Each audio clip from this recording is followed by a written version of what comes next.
El portal informativo de Fundación para la Promoción del Altruismo, institución de asistencia privada, presenta El lado humano del periodismo, un servicio de anunciación, comunicación altruista, compromiso y servicio. Hola, ¿qué tal? ¿Cómo están todos ustedes? Me da mucho gusto saludarles. Esto es Anunciación TV y vamos a platicar, porque honor a quien honor merece, vamos a platicar con una representante de una organización altruista de las más consolidadas en la República Mexicana, pionera en atención a las personas con parálisis cerebral. Y sigue siendo a la vanguardia. APAC, Asociación Pro Personas con Parálisis Cerebral, es una institución entrañable para nosotros, no solamente porque atiende con amor, esmero, profesionalismo y siempre con un conocimiento actualizado a las personas con parálisis cerebral de todas las edades, desde recién nacidos hasta ancianos, sino porque su fundadora es una persona que dejó de verdad sentadas las bases para mucha de la actuación altruista que se vive en la República Mexicana. De hecho, creo que Carmelina se fue para no ver lo que hoy estamos viendo, que es que por esa intromisión del sector empresarial hacia el sector altruista se ha corrompido, se ha comercializado, se ha hecho marketing de las obras de caridad, se ha perdido el sentido de la caridad, se menosprecia el término caridad cuando es lo más caro, lo más valioso, lo incomparable que es el amor. Y Carmelina, en cambio, desde hace muchísimos años, pues ahora ya nos vas a recordar cuánto tiempo tiene APAC de fundado, yo creo que 35, 40 años. 43. Bueno, te saludo de una vez, Isabel de Antuño Cortina, directora del Centro de Rehabilitación y Servicios Médicos de la Asociación Pro Personas con Parálisis Cerebral. Te agradezco que estés acá, pero no puedo no hablar de Carmelina. No, eso nos sucede a todos. Si vamos a hablar de APAC, tenemos que hablar de Carmelina. Yo sigo orando por ella todos los días de mi vida, sigue siendo un ángel de la guarda para mí.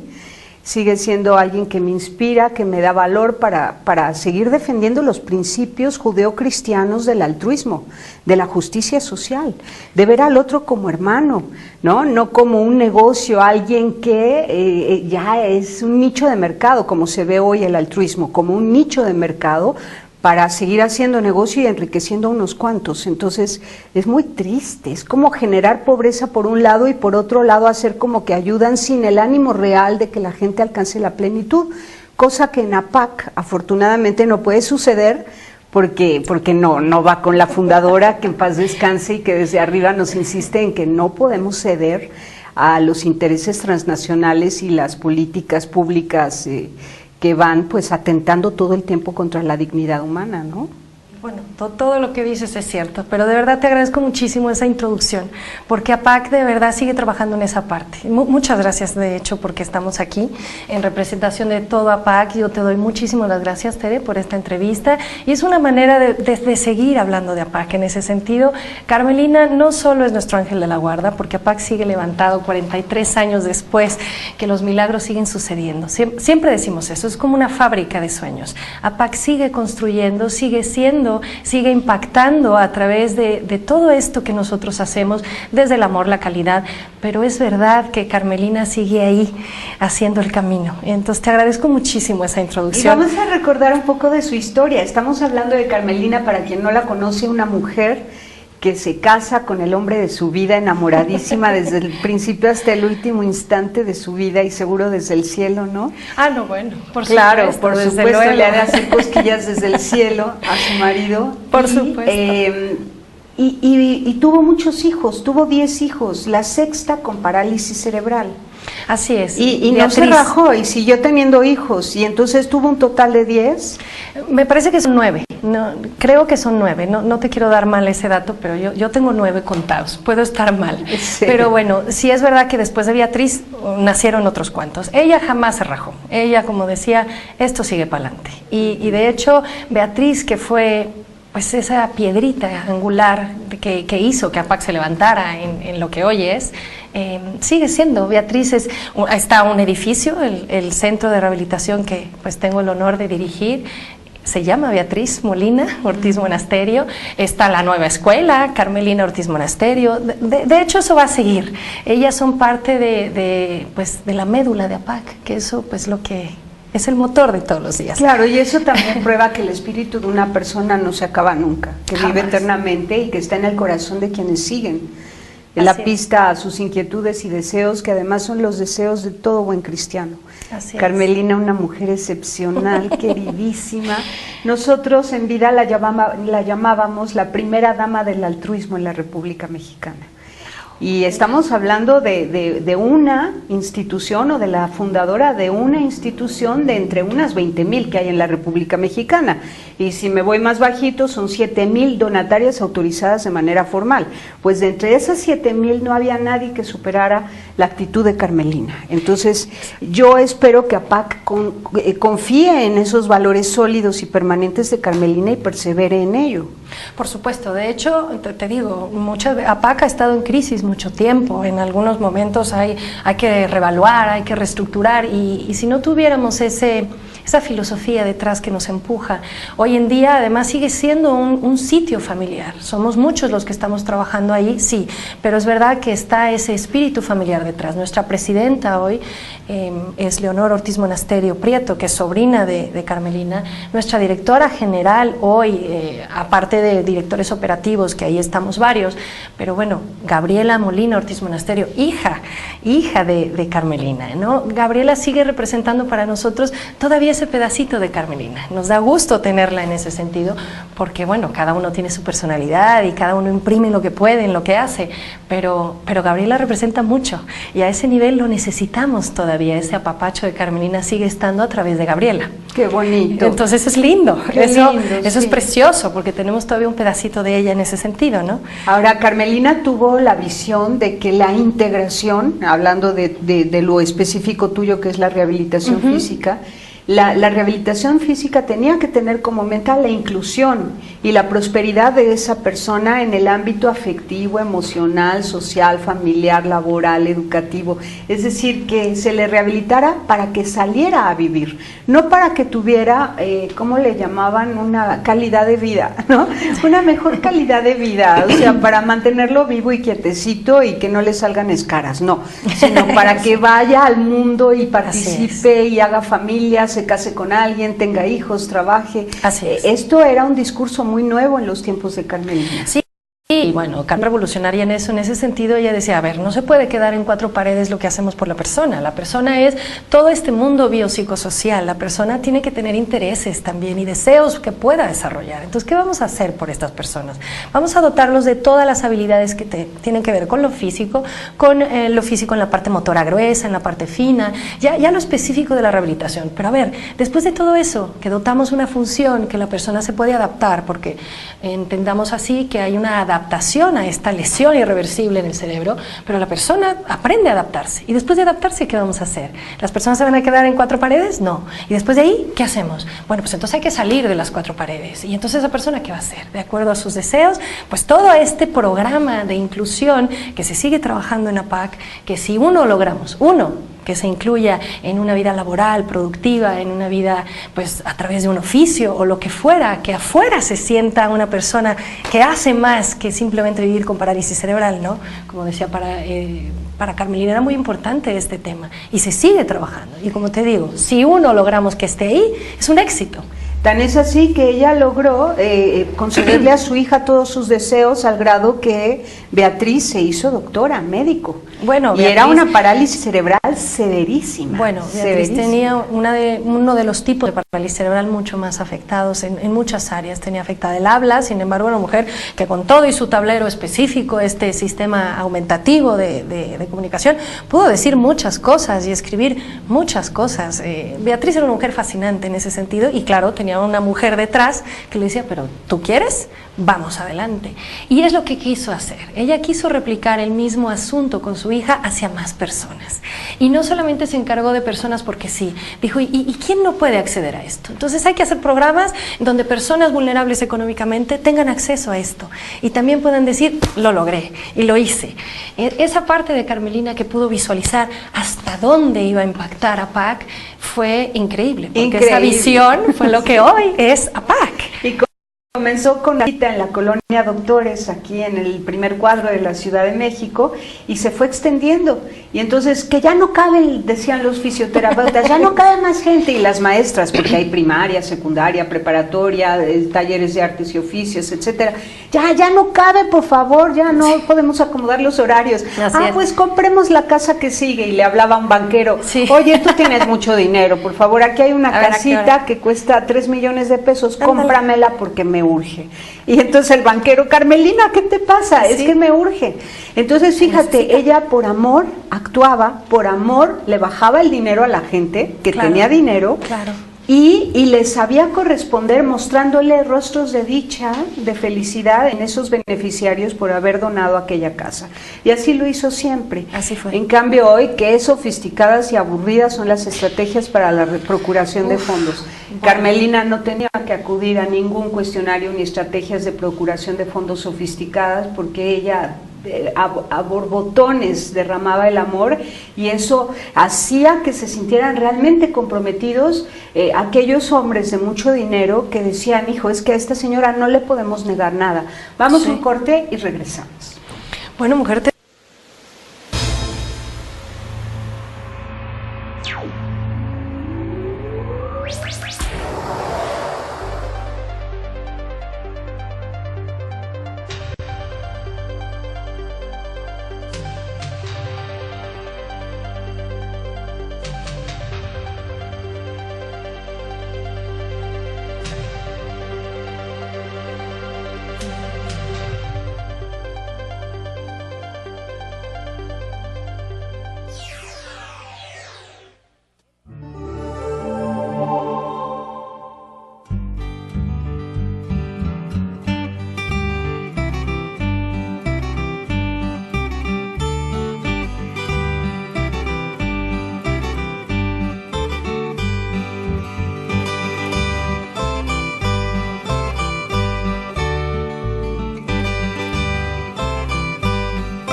Entonces, bueno, seguimos hablando de Carmelina. Es imposible no hablar de Carmelina si vamos a hablar de la Asociación Pro Personas con Parálisis Cerebral, independientemente de que también queremos que nos digas qué novedades hay, todos los servicios que están ofreciendo, las alianzas que tienen con otras organizaciones, etcétera, ¿no? Claro.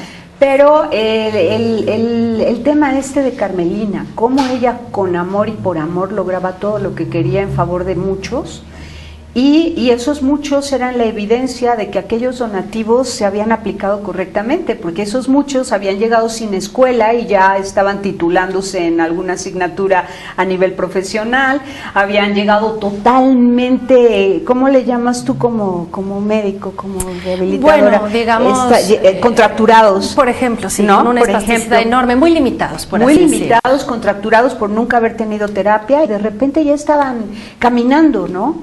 Entonces, bueno, en muchos casos sí, porque no es tan sencillo, pero sí es verdad que había casos de éxito por todos lados. Los mismos casos hablaban por sí solos de, ¿ves? Vale la pena que apoyes a estas personas. Ella hizo que también con amor se pudiera voltear a ver a la persona, y no la persona con discapacidad, a la persona. Simplemente que vieras que era igual que tú, con deseos, con sueños, con ganas de hacer cosas. Y eso es algo que Carmelina nos sigue impregnando en el sentido de ya deja de ver la silla de ruedas o deja de ver la discapacidad, que es importante que la voltees a ver, porque antes ni eso, ¿no? Pero ya, eso ya fue. Ahora, ¿qué más ves de la persona? Claro. Y de la persona y su entorno, porque también, ¿qué ves de esa mamá? ¿Qué ves de ese papá? ¿Qué ves de ese hermano? ¿Qué ves de quienes acompañan a esta persona a ser la persona hoy de éxito? Hay detrás un equipo. Entonces, voltear a ver todo este entorno inmediato de la persona, fue Carmelina quien nos fue impulsando, y en realidad, no porque fuera muy lista o no, simplemente como dices tú, esa capacidad de en amor pararse frente a lo que estaba pasando, te hace poder ver sin ceguera nada de lo que hay, ¿no? ¿Y qué te parece cuando al principio en este intento de romper el hielo con el resto de la sociedad y que voltearan a ver a las personas con discapacidad, decía, vámonos todos de paseo? ¿A dónde vamos? A asustar gente, decía. Sí, para que todos se queden helados. Vamos a asustar gente, sí, ¿no? sí. Y entonces se llevaba a todos con diferentes niveles y grados de parálisis cerebral por las calles a caminar con el propósito de asustar gente. Decía, vamos a asustar gente. Vamos a impactar. Vamos ¿no? a impactar. Sí, claro, pero ella le decía como jugando. Sí, claro. Y además como para decir, oye, si la gente no se ha dado cuenta que existimos, tiene que darse cuenta. Claro, vamos en bola a que se den cuenta que por existimos. supuesto, ella fue promotora de hacer estos campamentos o de convivencia, porque pues la persona también tiene que recrear, tiene que, a través de lo lúdico, del juego, de muchas cosas. Ella hacía campamentos, se los llevaba a Ixtapa a muchos, ¿no? O a Mazatlán, o a donde se pudiera hacer un convenio en ese momento, porque ella donde decía, aquí me gustaría, lograba generalmente eso. Y bueno, estas personitas viajaban, sitios que en su vida hubieran podido viajar, no solo por la discapacidad, sino que recordemos que son también familias vulnerables en la parte social. Y además se conseguía un voluntario para cada persona.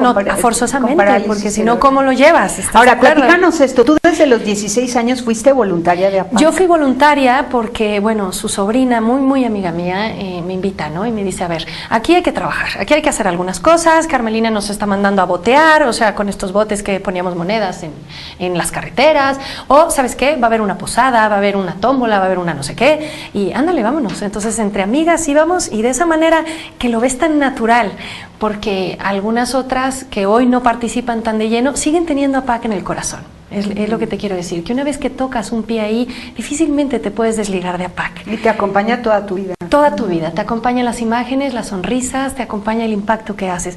Con cualquier tontería que tú hagas, sabiendo que vas a ayudar, y de verdad no nada más en lo romántico de ayudar, de verdad estás viendo que impacta en algo, entonces pues tiene un sentido lo que estás haciendo. A los 16 a lo mejor no lo ves así, pero quizá con naturalidad te acercas a que esto está sucediendo. Entonces, desde los 16 participé en diferentes actividades para recaudar fondos, que no era lo mío, pero y además ya tu visión de la discapacidad era tan diferente que por eso estudiaste rehabilitación física. Totalmente diferente.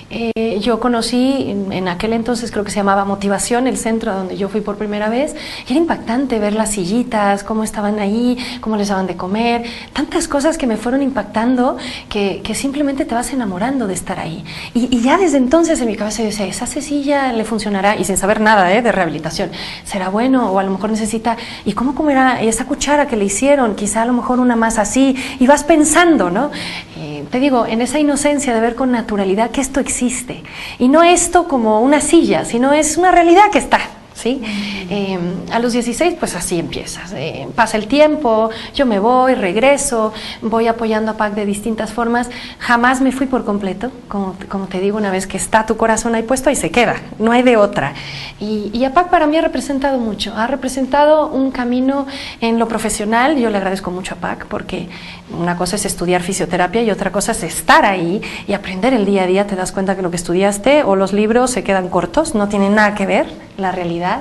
En la parte profesional le debo mucho, en la parte personal le debo mucho, y pues APAC soy parte de APAC y APAC es parte de mí, de mis hijos y pues de generaciones futuras. Si puedes impactar, adelante. Qué bueno. APAC no se va.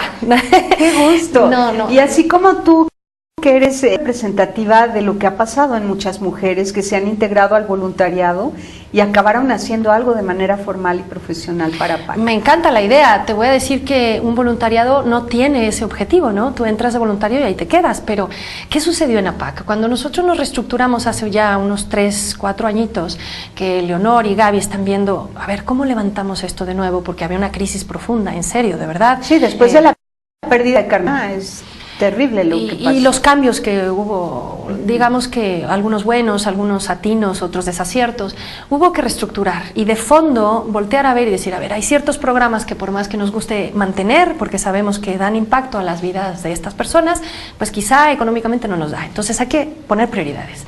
Hubo esta reestructuración y en ese sentido había que entrarle. No sé cómo explicarte, no era un asunto de, bueno, pues a ver si soy la mejor para esto. No había momento de cuestionarte, porque Carmelina no se cuestionaba si era la mejor para recaudar fondo, simplemente entraba y lo lograba. Entonces, en ese sentido, cuando a mí Gabriela me dice, bueno, ¿y te interesa la dirección de esto? Pues no tengo ni idea, yo ¿cómo voy a saber hacerlo? Y luego dije, a ver, te dejas de tonterías, Isabel, porque no es saber hacerlo, tenemos que hacerlo, o sea, sí. Así que aprende. Claro. Entonces dejas a un lado el ego, los miedos, porque si te da miedo, ¿no? Dices, bueno, total, si Carmelina se levantó en armas, digamos, para levantar este enorme institución, tú te callas y te todo pones lo a trabajar. hizo por intuición y movida por el amor. No había de otra. Y lo hizo bien. Muy bien. Muy bien. Muy es bien. Inalcanzable. Y lo sigue haciendo, porque sí. Aquí sigue, ¿no? Sí. Y ella nos guía, de verdad. Entonces fue cuando dije, Isabel, te equivoques o no importa. Aquí el problema es que nos tenemos que poner a trabajar. Entonces Gaby se encarga de la dirección general, se hacen nuevas direcciones, se cambian ciertos programas, se incorporan otros y decimos adelante. Entonces digo, bueno, pues ya está. Yo en mi vida he dirigido un centro de rehabilitación, pues no, pero aquí vamos a trabajar. ¿Qué había antes y qué hay ahora? Bien. Antes, con Carmelina, ¿cómo lo dejó ella? Que todas las áreas que había, incluyendo este espacio de desarrollo humano para los habitantes de la colonia Doctores, que ya era el colmo. Carmelina, sí. ¿y por qué haces eso? No, Carmelina quería nos han hecho el favor de recibirnos en su colonia. Pues sí, pero son tus espacios, no importa, pero la gente nos ve pasar y son nuestros vecinos y quiero hacer un centro de desarrollo comunitario para ellos. Bueno, que eso estuvo unos años, realmente había comedores, había muchas cosas también para ayudar a las mismas personas, se les daban servicios de estomatología o dental y bueno, muchas cosas que eran insostenibles a la larga. Había cursos de danza. Me acuerdo que un coro de mujeres, de cestería, de algunas manualidades para las mamás. Era enorme en ese sentido, había como una especie de albergue donde personas alejadas al centro podían venir, estar un tiempo y rehabilitarse y regresar a sus zonas. Se hizo en ese momento, APAC estaba en una expansión enorme y hacía por mucho. ¿Qué tuvimos que hacer? Todavía viviendo Carmelina, cuando Carmelina deja la dirección, que lo deja en manos de otro patronato, bueno, se crea este patronato también, porque al principio APAC, ¿cuál patronato y cuál dirección? Era todo uno mismo, ¿no? Era ella misma, era todo. Después hubo que crear estos departamentos, pero todavía viviendo Carmelina, cuando ella deja de ser la directora, porque sabiamente ella da la batuta al resto, como debía ser, después de 27 años de estar. Ella sabía que APAC siendo vanguardista. Y hay que decirlo, después del fallecimiento de su hija. Además, o sea, fallece su hija, ella entra en duelo, porque era el sentido mayor de su vida, hizo todo por ella, ¿no? Y para otros como ella. Así es. Se da permiso de descansar y dice, dejo la dirección. Así es. Dejo la dirección, pero luego ella sobrevivió a Beatriz, a su hija, ¿cuántos años? 3 años. Mira, 3, 4. No recuerdo si unos 6 puede ser, Puede ese ser dato 6. específico no lo tengo. Solo sé que Carmelina, en ese sentido, APAC lo tenía aquí en el corazón. En ese momento también se va a FADI. FADI es otra institución que trabaja con lesionados medulares, y se va haciendo detalles, pero soltando un poco a su hijito APAC para que también siguiera siendo el instituto vanguardista. Ella no sabía si ya había cosas nuevas y dijo, bueno, quizá ya en esto lo dejamos en paz. Pero, ¿qué sucede? Varios cambios en APAC. En el 2007, Carmelina, todavía estando detrás, digo, porque la batuta la movía un poco detrás, dejando a nuevas direcciones, pues se logra un fondo para terminar o hacer por completo un nuevo edificio. El nuevo edificio que es el Centro de Rehabilitación hoy en día, que llevamos, 7 años en ese edificio. Ella todavía hace la inauguración, no recuerdo si Beaty había muerto unos años antes, cuánto tiempo antes. Había fallecido. Pero ya había fallecido, pero no recuerdo el lapso de cuánto tiempo antes. Entonces todavía hace la inauguración y todavía está muy pendiente y todavía de manera detrás se da cuenta de algunas situaciones y como ella puede va dando asesoría y diciendo. No es lo mismo, ¿no? Porque ya no eres la directora. Sin embargo, pues su figura pesaba muchísimo y cada que daba alguna asesoría, pues había que tomarla en cuenta, ¿no? Porque seguramente era muy acertada. Entonces, bueno, ella sigue de esa manera en APAC. ¿Cómo yo participo directamente con Carmelina cuando se inaugura este edificio? Ella me dice, Isabel, me gustaría, porque fíjate a qué nivel iba ella, me dice, me gustaría sensibilizar a los terapistas, que estén todavía más humanos. No dudo en su calidad profesional, no dudo en su calidez como persona, pero me gustaría que hablemos de esa parte. Tú como terapeuta ven, y a mí me gustaría hablar de la parte de lo que siente una mamá cuando tocas a su hijo de cierta manera, cuando eres a lo mejor brusco, evidentemente no queriéndolo, y me gustaría sensibilizar. Iniciamos en ese entonces unas pláticas que cada 15 días íbamos juntas, pasaba su chofer por ella, llegábamos al mismo tiempo a PAC y dábamos estas pláticas de sensibilización a los terapeutas de aquel entonces. Todavía hay algunos, evidentemente hay cambios. Eso fue increíble. Entonces, esa era su manera de seguir. Sí. Y daba visitas y pasaba por todos lados y seguía viendo a su APAC cómo funcionaba, cómo estaba esto, pero ella siempre fue muy cautelosa. Si algo tenía Carmelina es que era, además de muy lista, era muy prudente. Te lo decía un poco detrás, te decía, oye, sería mejor esto y tal, pero ella ya no se metía. Iba muy respetuosa, iba ya soltando lo que iba sucediendo y dejaba que las cosas, porque ella conocía que también cada flor florece a su ritmo y decía, bueno, vamos a ver qué sale. Evidentemente, en los últimos años, Carmelina, en su corazón, pues estaba el dolor de Beaty y también ir a PAC representaba un dolor para ella. Entonces, me imagino que quizá por eso sus visitas se iban espaciando un poco más, ¿no? Bueno, sucede lo inevitable, ella tiene pues este evento vascular y bueno, pues fallece. Cuando ella fallece, de verdad fue un caos en el sentido moral de todos los que participaron y estuvieron con ella desde el inicio en APAC. La gente que hoy en día está desmolarizada en ese sentido, pues seguimos trabajando, como te digo, ¿no? O sea, sí, no hay y ahora sí, después del corte nos dices qué hay en APAC, claro. ¿Qué servicios se están ofreciendo actualmente y qué alianzas tienen? Por supuesto. Vamos y volvemos.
En la mía también.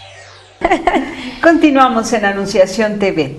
Isabel, platícanos ahora, ¿qué están haciendo en APAC? ¿Qué servicios ofrecen? Bien, recordemos que APAC es una escuela con servicios de rehabilitación. Eso es nuestra forma de abordar de manera integral lo que la persona requiere.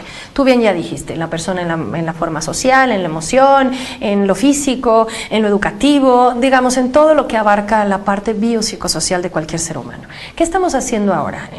Nació APAC teniendo servicios de rehabilitación integrados, sin embargo, estaba el centro escolarizado, adentro del centro escolarizado estaba todo un grupo de terapeutas, había médico, había todo este refuerzo en el lenguaje, en la comunicación, todos los expertos de las distintas áreas en las que una persona con parálisis cerebral debía tener acceso, digamos, a estas terapias o estas formas adaptativas de vivir con la lesión. Sin embargo, estaba descentralizado. Cada centro tenía su grupo y bueno, grande éxito, de todas maneras, había que centralizar estos servicios. Hoy en día, desde el 2007, los servicios de rehabilitación y pedagógicos, que son lo mismo, tenían que tener direcciones distintas para saber si estábamos haciendo las cosas a nivel mundial de la misma forma, ¿no? Y bueno, a través de APAC hemos hecho nuevos programas, pero ¿qué es lo que estamos haciendo hoy? Bueno, en rehabilitación trabajamos las distintas áreas de desarrollo de la persona. Tú sabes que una persona con parálisis cerebral se ve afectada en la postura, en el movimiento, los músculos o en el tono muscular, hay afectación a ese nivel, hay trastornos asociados que tienen que ver con lo sensorial, auditivo, visual, hay trastornos conductuales, hay trastornos posiblemente cognitivos a nivel del razonamiento, el pensamiento. Todo esto que está afectado hay que trabajarlo desde la parte terapéutica a la par que lo pedagógico. Entonces, los servicios que hoy estamos ofreciendo para las áreas de desarrollo son las áreas de comunicación y lenguaje, donde se trabaja todo esto que tú mencionaste hace un momento, donde vamos a darle o a dotar a la persona de habilidades comunicativas adecuadas, digamos lo aumentativo. Te está afectando ciertas áreas en la producción de un lenguaje oral, ok, vamos a trabajar un tablero específico a ti para que tengas habilidades de comunicación. En la comunicación, tanto expresiva como en la receptiva. Se trabaja el área de comunicación y lenguaje. Se trabaja la parte motora. En el área física tenemos todo lo que una rehabilitación física comprende con sus modalidades como terapia física, como es el ejercicio terapéutico, el entrenamiento funcional de la persona, a través de la masoterapia, que es el masaje directo para disminuir el dolor, disminuir la inflamación. Trabajamos en terapia ocupacional, un área importantísima donde vamos a trabajar las habilidades motoras finas de la mano, cómo la persona también a través del sentimiento, el pensamiento y el deseo lo lleva a una función de la mano. Trabajamos todo el sistema sensorial, todo el sistema motor a través de estas actividades que lo llevan a una función. Terapia ocupacional es vida independiente, por así decirle. Se cambió el término un poco porque sabemos que la vida independiente abarca muchas cosas, sin embargo... Y además no existe, somos interdependientes. No hay de otra, y se trabajan muchos aspectos, pero estas personitas pueden, a través de estas terapias, de estos espacios específicos donde les vamos a dotar de ciertas habilidades compensatorias. Toda la rehabilitación de las personas con parálisis cerebral va encaminada a la compensación. Quiere decir, después de una lesión irreversible a este cerebro en desarrollo o al sistema nervioso central, va a haber que dotarlo de nuevas habilidades compensatorias. Y ahí en terapia ocupacional vamos a decirle, ok, quizá no puedes tomar de esta forma el vaso, pero lo vas a tomar de esta forma. ¿Y para qué vas a tomar el vaso? Ah, perfecto, para beber. Y después de beber, ¿qué vas a hacer? Vas ahora a lavar el vaso. Y en fin, me puedo ir a la cadena de una función activa de la persona que pueda proporcionar un medio estable en familia, donde también esa persona sea activo a nivel familiar. Por más simple y sencillo que sea la participación de esa persona, estamos logrando algo. Entonces, terapia ocupacional no se puede encaminar a un perfil específico de quienes van a caminar y van a barrer y van a lavar la ropa. Terapia ocupacional tiene que ir encaminado a tu propio deseo también. ¿Tú qué quieres? Y la familia, ¿qué deseas que él aprenda también? Y juntos vamos tejiendo eso. En APAC, todo el tiempo debemos ir juntos tejiendo las cosas. No puede estar aislada la persona de su medio familiar, como tampoco puede estar aislado de los objetivos específicos pedagógicos. Tiene que ir de la mano, porque entonces la persona de verdad está comprendiendo en este sistema psicoeducativo todas las habilidades que están a su posibilidad, según su deseo y según la motivación propia. Excelente. Tenemos que trabajar. Y en paralelo a esto, en la parte pedagógica está la parte escolarizada, primaria, secundaria, preparatoria, artes y oficios. Así es. Artes y oficios como tal se fusionaron. Ese es un cambio cuando tú conociste a PAC, que te digo que estos centros estaban de manera autónoma, no autónoma porque nuestro programa es integral, pero sí estaban de manera un poco autónoma. Dijimos, a ver, ¿dónde está nuestro programa integral? Juntemos los servicios. Entonces se centralizan los servicios de rehabilitación, se centralizan los servicios pedagógicos y se hacen nuevos centros. La creación de un centro ahora INPREP, que se llama Inicial Primaria y Inicial Preescolar Primaria, donde está toda esta población infantil con ciertos requerimientos específicos, a la par que la rehabilitación integrada. Está este nuevo centro que es el CEPREP, que es secundaria y prepa, ¿no? Ya otra población con otra edad, con otras exigencias tanto pedagógicas como emocionales, como pues lo que es la adolescencia y etcétera. Había que ponerlo así porque antes teníamos división un poco, por así decirlo, por la limitación física o la discapacidad. Se mezclaban algunas cosas. Luego se incorporó lo educativo, ahí está la CEP atrás de nosotros dando estos programas específicos que pues seguimos. Muchos acceden a nuestros programas especializados y muchos acceden a esta escolaridad específica a la par que cualquier otro niño en México, ¿no? Según la capacidad de la persona, en todos los ámbitos, ¿no? Entonces, bueno, están estos centros. Otro centro de creación nueva y reciente es el centro de integración, es un centro escolarizado, pero bueno, se le llama centro educativo, no escolarizado, disculpa, centro escolar de integración sociolaboral. Aquí juntamos tanto población de custodia o con limitación importante en lo motor, en lo quizá también a nivel orgánico, ¿sí? Que ya hay ciertas afectaciones que lo hacen una personita de custodia, de total cuidado. A la par tenemos ahí los de preformación laboral y los de formación laboral, personitas muy hábiles que van a poder trabajar en un oficio y quizá con mucho trabajo detrás van a poder estar incorporados en un sistema laboral. Entonces se juntaron y dices, ¿pero por qué estas dos? Aquí la brillante idea de la dirección era tener precisamente esta población junta, porque los teníamos como divididos. Entonces, a ver, no, trabajemos juntos. Este nuevo centro está haciendo grandes impactos en las personas. Estamos, tanto los que requieren ser motivados de que hay otras cosas, que no solamente ellos que tienen ciertos cuidados especiales están guardados, confinados en un espacio, ahora estamos todos acá. Y otros que tienen habilidades para la vida productiva, y hay que hacerlo. Hay todo este programa de inserción en otras empresas, hay convenios a otros niveles, donde pues se tienen ya personitas con parálisis cerebral trabajando. ¿Qué les están enseñando? Todos estos programas prelaborales les enseñan las habilidades básicas pues de disciplina, del autocuidado, cómo te muestras frente al otro, cómo estás pues guapo, ¿no? Porque es importante, y cómo todas estas habilidades se trabajan desde muchos programas. ¿Qué les enseñas? Que estas personas puedan estar de verdad en una capacitación específica. Hoy tenemos en APAC un taller, el taller de panadería, donde de verdad se trabaja el oficio y se hacen unas galletas que te mueres. Se está trabajando específicamente eso. Se trabaja, por ejemplo, a otros niveles, hay una cuadrilla de limpieza, por ejemplo. Se les enseña lo básico, ¿no? Utilizar desde una cubeta, una tal, porque queremos que estas personas se incorporen a la vida laboral, quizá en eso, ¿no? Y algunos otros que no entran dentro de programas generales, a lo mejor se especifica uno que tiene ciertas habilidades, vamos viendo si por fuera requerimos ciertos convenios o ciertas formas, porque a lo mejor tenemos limitaciones ahí, y lo fomentamos y vemos qué necesitas y adelante, ¿no? Pero estos dos programas funcionan muy bien y están dando grandes impactos. Qué y bueno, bonito. ahí las empresas nos están apoyando muchísimo y lo estamos haciendo, entonces ahí están.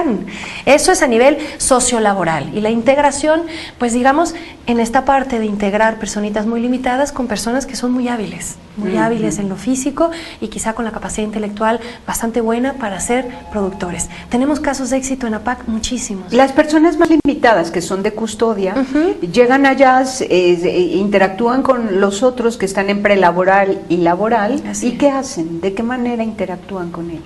De muchas formas, en lo lúdico, en lo recreativo. educativo, porque sí es verdad que en sus espacios específicos educativos sí hay que tomarlos a cada uno de acuerdo a pues la capacidad que requiere uno. Entonces están en el mismo centro. El hecho de que ya estén en el mismo centro, hay un cambio a nivel emocional de estas personitas, porque imagínate que tú estás en un mismo entorno con la persona igual delimitada que tú y volteas y sigues viendo eso, y sin embargo ahorita entra uno que camina, otro que está cantando, otro que está haciendo cocina, y entonces pues eso motiva. Este asunto nació siendo motivación, pero teníamos motivación solamente a las personas más limitadas.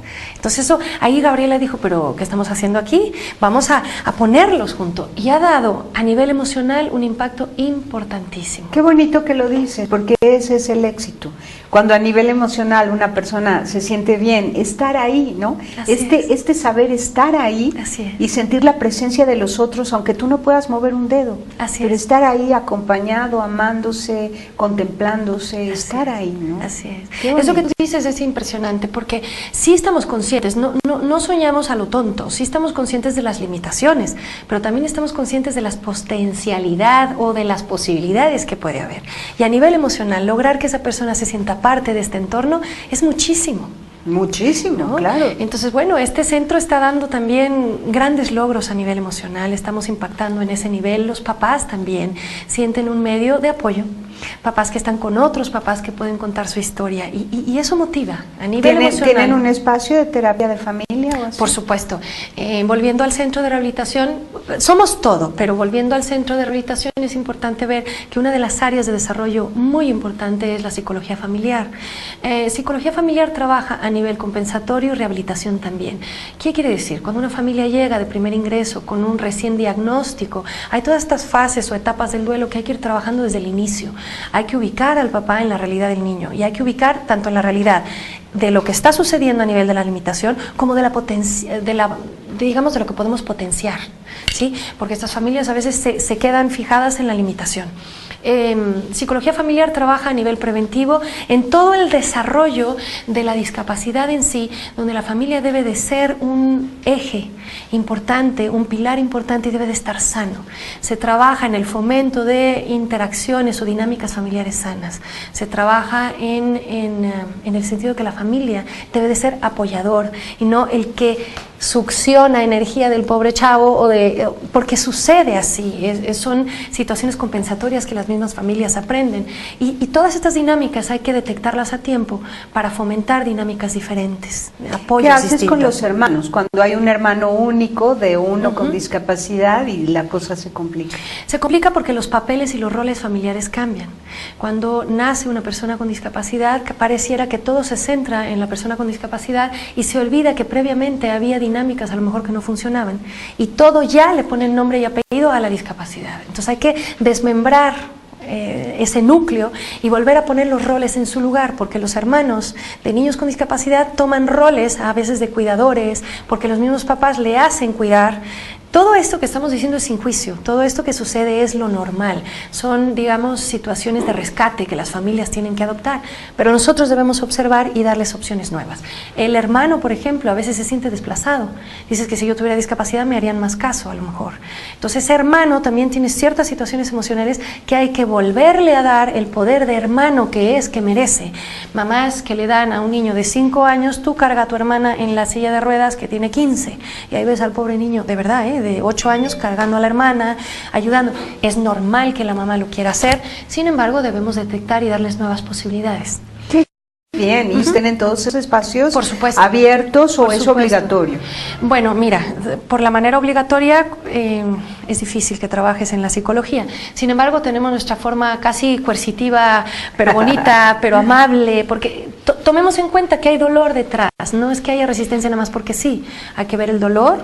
Eso Carmelina era experta en decir, voltea a ver a esa mamá a los ojos y ve lo que está pasando para que entiendas. Nos hacemos de cualquier maña y herramienta terapéutica para hacer que la familia vuelva a estos espacios. ¡Qué bonito! ¡Qué Esa es la idea. Entonces sigue siendo muy completo. Esa es la idea. Seguimos trabajando a todos los niveles. O sea, trabajamos muy bien en ese sentido. Lo único que suprimieron fue el espacio de desarrollo humano, comunitario, más bien, desarrollo comunitario para la colonia Doctores. Pero está el CARDI, ¿no? El CARDI suple esa parte. Pues hay varias ya instituciones que se encargan de desarrollo humano, porque APAC también tuvo que soltar ciertas cosas, porque teníamos que centralizarnos. A ver, de verdad, ¿a qué nos queremos dedicar? Me encantaría salvarle el mundo a todo el mundo, pero es imposible. Tenemos que ver nuestros recursos, tanto humano como económico, tenemos que ver nuestros programas a quién van a ir dirigidos. De hecho, estamos ahora en un plan de fortalecimiento institucional donde nos están ayudando a ubicarnos. ¿A qué te vas a dedicar? Y con todo el dolor del corazón, tienes que poder decir, a esto no me dedico. Entonces, estos programas que eran sustentablemente muy caros, hay que decirles adiós, porque quiero enfocar todo mi esfuerzo económico, recurso humano, de capacidad, de vanguardia, de recursos, de capacitación, de etcétera, a esto. ¿Cuál es nuestra prioridad? El niño con discapacidad y su familia. Sí es la prioridad la familia, claro, pero nuestro usuario principal, ¿quién es? Es este chavo. Entonces hay que trabajar con ese niño. Excelente. Pues te felicito y saludos y abrazos entrañables a todos los que trabajan en APAC y que son de antaño y que ahí siguen fieles a la causa. Fíjate que hoy Marta Delgadillo, la directora operativa de APAC, me decía, es que APAC una vez que llegas, ¿verdad que aquí seguimos? Y los que una vez estamos, estamos. Sí. Ya no sigue el coro que tenían los jóvenes. Bueno, no es coro, es la estudiantina. Por supuesto ya, que sigue, es parte de las actividades, digamos, lúdicas, recreativas, artísticas. Claro que está. Es súper cautivador. Por supuesto. Es increíble. Ahí seguimos. Excelente. Pues muchas gracias por haber estado aquí, felicidades. Al revés, a nombre de verdad de todo APAC te damos las gracias porque estos espacios son muy importantes, se tienen que seguir dando y bueno, pues con el cariño que hablas de APAC, bueno, quisiéramos muchos promotores de APAC. Desde hoy eres una promotora oficial que veo que no te lo tenía que decir, siempre lo ha sido. Nos encanta APAC, sí, y de verdad sigue caminando con nosotros. A nombre del patronato de Leonor Ortiz Monasterio Prieto, de verdad te damos las gracias. A nombre de Gabriela Molina Ortiz Monasterio te damos las gracias. A nombre de Marta Delgadillo, hoy directora operativa, de verdad te damos las gracias y toda nuestra comunidad, que somos una familia, muchas gracias por este espacio, Tere, y sigue fomentando esto, con esa sonrisa tan linda que tienes, seguimos adelante. Muchas gracias, gracias. Gracias a ti. Pásela bien haciendo el bien, hasta la próxima. Ay, qué bonito. Sí hay soluciones. Aquí, en el portal informativo de Fundación para la Promoción del Altruismo, Institución de Asistencia Privada. El lado humano del periodismo. Un servicio de anunciación, comunicación altruista. Participa en Facebook, Todo México Somos Hermanos, y síguenos en Twitter, @somos_hermanos.